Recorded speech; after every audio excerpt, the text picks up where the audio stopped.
can. Oh, this could be. Oh, he's bowled it.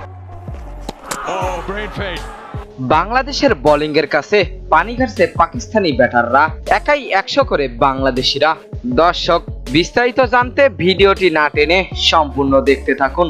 আজকে রাওয়ালপিন্ডিতে শুরু হয়েছে পাকিস্তান ও বাংলাদেশের মধ্যকার দ্বিতীয় টেস্ট ম্যাচ, যে ম্যাচে প্রথমেই টসে জিতে ফিল্ডিং করার সিদ্ধান্ত নেন নাজমুল হাসান শান্তর দল এবং প্রথমেই ফিল্ডিং এ নেমে বেশ ভালো সাফল্য এনে দিয়েছেন তাসকিন আহমেদ।